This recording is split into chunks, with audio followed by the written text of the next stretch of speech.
Hey guys, and welcome to another video. Today, Christmas Eve. It's pretty late. It's almost 12, actually, my time. I've been saying I've had a great day with my family, and I thought, you know what, we've got to do a video today. Why not have a bit of nostalgia and enjoy good old Guild Wars 1 Christmas? How about I show some of you new Guild Wars 2 guys exactly what it was like in the first game. This won't be the most comprehensive thing ever. In fact, actually, before GW2 came out, the last Christmas before that game released, I did a huge marathon. This was years ago now. It's crazy to think. Huge marathon of like 9, 10 videos, I think it was, all like 20 plus minutes long, specifically dealing with the huge amount of Guild Wars 1 Wintersday content that exists. So if you want something comprehensive from a younger version of me, then there'll be a link in the description. But for now, you'd be surprised how easy it is to forget that stuff. I wanted a bit of a nostalgia trip, and so I logged in. And of course, the first place we have to go to is Ascalon City.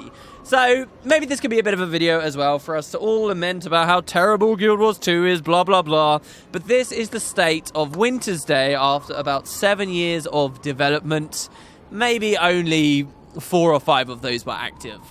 In Guild Wars 2, of course, we have one area on the map. It's all the way up here. It's Divinity's Reach, which doesn't exist 250 years ago, and a tiny little bit of one district that gets decorated.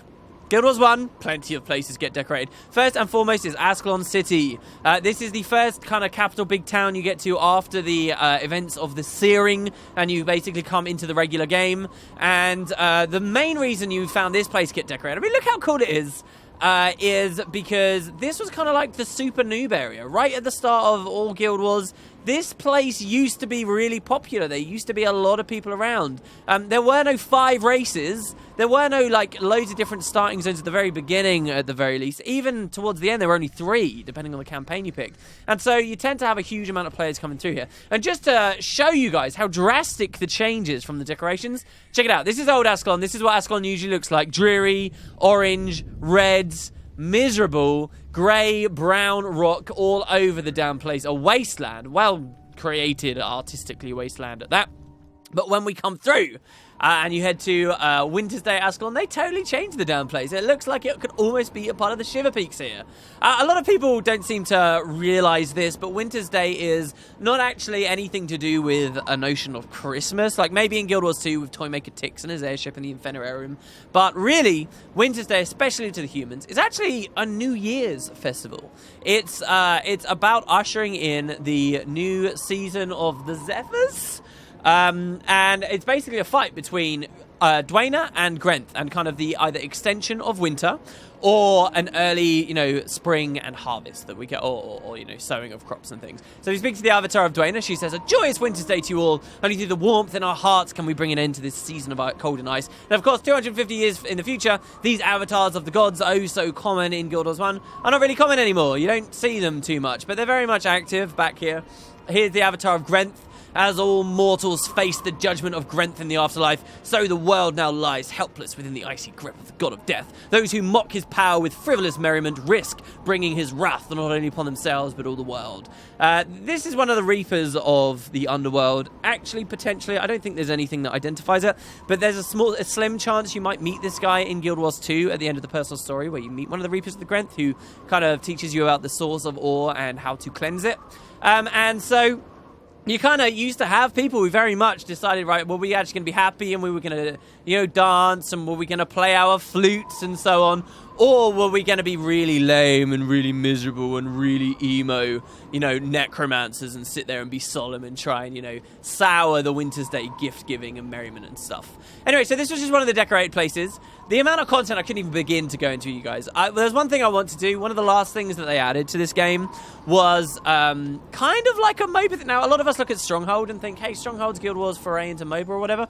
But they really did a very MOBA-ish thing as well in Guild Wars 1 for one of the last Wintersday updates, which maybe we can have a look at. But it's kind of PvP related, and oh god, I'm coughing. It's kind of PvP related, and even just the snowball arenas, I doubt are really that full at the moment. It kind of makes me a little sad to see this.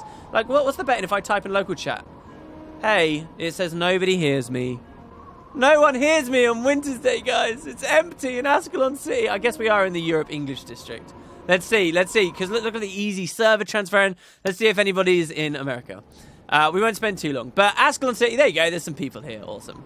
Ascalon was definitely the first place that you'd see decorated. It meant that no matter when you started playing the game, you had some experience of Wintersday, of course. And actually, for a lot of us, this will have been when we started too. I know specifically, when I started playing Guild Wars, it was like just a character. This specific character was just a random character on my brother's account. And he gave it to me basically as a cop-out Christmas gift. You know, as a young teenager he was at the time. And so that's actually how I ended up playing the game. And when I came in, it was Wintersday. In fact, my Let's Play series, funnily enough, when we first got to Drachma's Forge, it was Wintersday as well. So a lot of people, you know, they got given this for Christmas, and this was their experience, their step into the MMO world. But this was not the only decorated place. Moving on, we had the next outpost, Lion's Arch. Lion's Arch, to this day, should still be fairly populated-ish. Now, the devs also decorated it. They made it dark. They added the big Wintersday trees. This is actually where you'll get a lot more quests. There were quests available from so many of the different places. Collectors that became available. So here we see old Nicole's, who says, "Why, hello there, taunted flail. A happy Wintersday to you. Yes, it's that time again, a time of cold conflict between Grenth and Dwayne. Each one wishes to claim the season, and with it the coming year. Should Dwayne be victorious, the year has begun with warmth and light. But should Grenth emerge the victor, a darkening chill will shroud the months to come, which will you support, the warm embrace of life or the icy grip of death?" We can kind of pick, so let's go a very Grinchy Wintersday. Each year during Wintersday, the gods clash to determine whether darkness or light will reign in the new coming of the year. Although Dwayne has many followers, there are some of us who understand that this is a season of somber reflection, a time to pay tribute to death, which is, after all, a necessary cycle of life. It's kind of badly written, the idea of why you'd worship Grenth, but whatever, okay? The call of Grenth has gone out, seeking to all those who serve the Merciless One to ensure his rise above the Goddess of Light in the coming year. Merciless One, we don't really hear him referred to as such. I wonder what Wintersday was like back during the Doom days. Will you answer Grenth's call? And you get like these cool skins as well from completing this kind of stuff. So our first objective on this quest is to speak to Vehemius to learn how we can assist Grenth. So we can go check it out. And as we go, we can have a bit of a tour of Lion's Arch. So you get candy canes, you get carolers who run around singing. These are all players, by the way, guys. You get these cool, like, there's a lot of decorations that when you would look at it, right? Like if I just gave you guys a screenshot of this, you wouldn't think that's Guild Wars. I mean, really, no, you wouldn't. So I kind of question when people think of, you know, aesthetic issues from toy maker Tix's Infinirarium and so on. When they already did kind of ridiculous stuff like Santa hats and stuff on Lions. What you got to remember was ArenaNet was such a new company at the time. This was, aside from Halloween, one of the first things they'd ever really put live into a game. This is some of the most innocent early streaming updates you'd ever seen from this company. So we're coming around here. And actually, in later years, you'll see now we've got Priestess of Melandru too. This was when they basically added like the outfit system, the Guild Wars 1 equivalent of the outfit system. And it was Melandru and Balthazar basically joined the conflict. And I think the idea was it was really only supposed to happen for 1 year, but it continued on. So the Priest of Balthazar are quite upset, it seems. They sense grave danger on the horizon. And while we've sensed this as well, we do not feel that the crushing spirit of the local population is the best way to prepare. Of course, the Priest of Balthazar have been less than receptive to our alternative solutions. Against our better judgment, we have agreed to meet with them in battle, so the forces we can muster. So we'll show the residents of Tyria once and for all with the hope and camaraderie we can survive anything. Very much in theme of Guild Wars 2. This was a very late update we're looking at right now. That's what's always kind of fun about these festivals, especially in Guild Wars 1. You see so many years worth of updates all crammed into, you know, one little update. If you wish to serve Dwayne or Melandru, speak with Melandru's Watcher. Should you wish to face other mortals in combat, speak with the Priest of Balthazar. Alright, so we can... Oh, it's Dwayne and Melandru, I guess, that ended up joining. So Dwayne and Melandru on one side, Grenth and Balthazar on the other side. Here's Vehemius, super classic Necromancer Prophecies armor right here. He says, "Those who walk the cold path of darkness know this time of Wintersday belongs to Grenth. Dwayne and a pathetic throng of weaklings make a mockery of this icy, solemn and somber season. For what is winter if not the shadow of death cast long upon the world?" Jesus. "Now, you must help me create one of Grenth's unholy winter servants, a Grench, a person whose heart has been shrunk 3 sizes. Grenches know only death, fear, and hatred, and their only goal is to create as much mischief and misery as possible. Take this vial and place it within the 4 ingredients I need to concoct my special potion. The first ingredient you must gather are termites. Shouldn't be difficult to find. Ask around. There must be some out of them somewhere." So you get all these different festival quests. I'm obviously not going to do the quests here in this video. If we're going to get any kind of basic tour of GW1, just feel a bit nostalgic for Christmas Eve and think back to the game and how far the franchise has come. We'll probably want to keep a little bit of movement. But there you go. This is what Lion's Arch looked like. Also very snowy. A little bit less so than Ascalon. But, I mean, this is supposed to be a pretty tropical region anyway. You wouldn't get the impression enough from Guild Wars 2. But, I mean, everybody, like, kind of ethnicity-wise, these were Crichtons, right? These are true Crichtons. You know, not the random, just white people that we see in Guild Wars 2, sadly. That I really wish everything hadn't done. But whatever. All right, so this place was decorated. Moving on, the next, like, canonical, I guess, or chronological, whatever, town we'd go to is the Henge of Den Ravi. And so the Henge of Den Ravi, though, really, despite being a town, you guys should have seen just before Heart of Thorns came out, I talked about everything there really is to know about the Maguma Jungle. Wasn't a big region. Wasn't too much going on here in the first game. And they never really decorated it, so you don't have to worry about this. Neither did they decorate the Amnoon Oasis. I mean, adding snow here. This is the Crystal Desert. This is my most anticipated place that I'm hoping we go to in Guild Wars 2.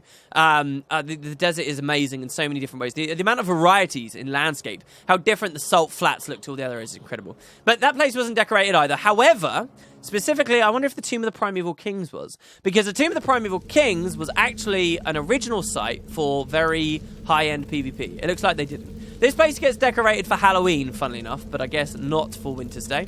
But then the final town, really, of Prophecies was Droknar's Forge. And once again, we did find this place decorated. Now, this already exists in the mountains, so there's not a huge palette swap here or a big change. But we do see a whole ton of toys appear. And again, when I very first started YouTube, on that very first series I did, as I was running through Prophecies, you guys in that original series never actually saw what Drok's Forge looked like without decorations, because it just so happens that the Christmas season had begun by the time that I got here. So we were doing all the, like, intense Prophecies plot, and there were just, like, snowmen and all kinds of stuff hanging around with the dwarves.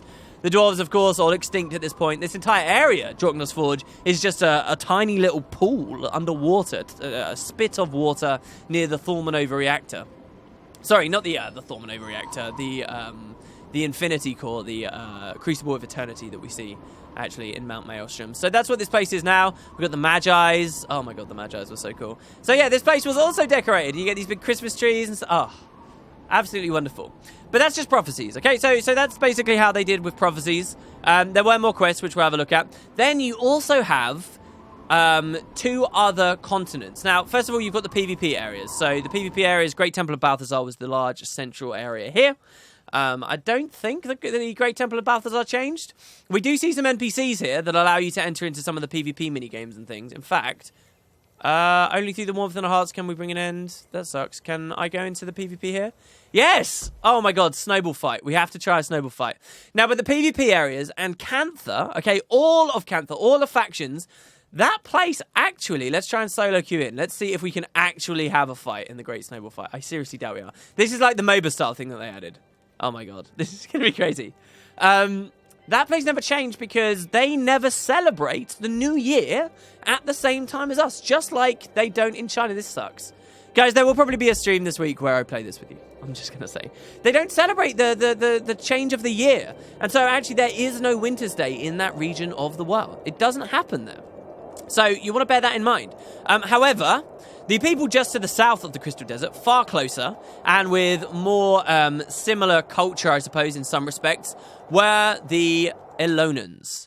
And the reason why, perhaps development-wise, these guys ended up celebrating Winter's Day could have just had something to do with the time of year when this released. But so Cantha doesn't get Winter's Day. It instead has a different festival entirely. And we only really get to celebrate in these two regions. And so Kamadan, Jewel of Istan, is the other place that gets decorated. Also has its own versions of those other quests. So here we've got Grandfather Kringle. They'll move you around different places. This is kind of like the Santa spoof here. So happy Winter's Day. I wish I could say it was happy for me, but the reindeer I had been intending to offer as a gift to Dwayne for the Winter's Day was stolen. I turned my back for merely a minute while I prepared the reindeer for a snack of oats and honey, and when I turned back, they were all gone. A frost maiden told me that she had seen my prized reindeer being led away by some Grinches and humbugs and was going to try and follow them. I'm too old to go chasing after them. Please find the frost maiden and ask her where my reindeer have gone. You can go off and do that quest as well. And I guess that's pretty much it. There wasn't anywhere else that was really decorated in Alona. I mean, to be honest, the idea that they put snow here with the climate in this area of the world is kind of nuts. But hey, whatever. Here's regular Snowball Fight. Let's see if we can go in here. Oh, the old Guild Wars 1 billion pop-ups, and we'll see if anybody's Snowball fighting. Try and get in. Oh, there's a couple of players. This will be amazing, honestly, if we can get in here. You guys can experience... Now, Guild Wars 2 has its own version of snowball fights. Now, there is a thing in the Guild Wars 2 snowball fights where, depending on the class you're playing, it actually affects your heal skill. Remember, in the snowball fights for Guild Wars 2? That's actually borrowed from Guild Wars 1, where, once again, depending on your class, you'd get, like, one unique skill. Which I believe for me, as a Mesmer, again, is the skill 6, is Blinding Snow, and this is an interrupt. So you get a different skill each time, and then also, depending on if you're Dwayner or Grenth, you get a different ability too, and I think Yellow Snow is the Grenth ability. You get Hidden Rock. The arena actually takes place here. Funnily enough, actually, this arena is the Yak's Bend arena in Prophecies, which we can't really see very easily, but that's where it's modelled off of. And realistically, in Guild Wars 2, that means that you can go to Frostgorge Sound and go to this exact place. This was actually one of the areas where ArenaNet did really well matching up the terrain. And you can go into this basin in Frostgorge Sound. It still exists. It's near the Shattered Ice Flow place, sort of near where Jormag is. You can go here. The wood and the materials of these arenas have degraded, but the actual geography of the area is intact. And you could, in theory, host, in a weird way, community snowball arenas there once again in the second game, which is a nice thought. But yeah, it seems that not quite enough people are playing at the moment. It's really cool to see this many here, though. It's really cool. And that's about it, guys. It's Christmas Eve. I just wanted to have a little bit of fun, show you guys a little bit more about Guild Wars 1, go on a bit of a nostalgia trip. I doubt we'll manage to get in this. But thanks very much for watching. Just take this video as a wish for you all to have a very Merry Christmas. Hope you have a good time over the holidays. Tomorrow I'm going to have a pretty cool video going up that I hope a lot of you enjoy. And then the competition winners will be announced the day after that. So have a very good one, guys. I wish you all the best. Talk to me a lot about Guild Wars 1 in the comments, because I always tend to find that very fun. And I'll see you next time. Have a good evening.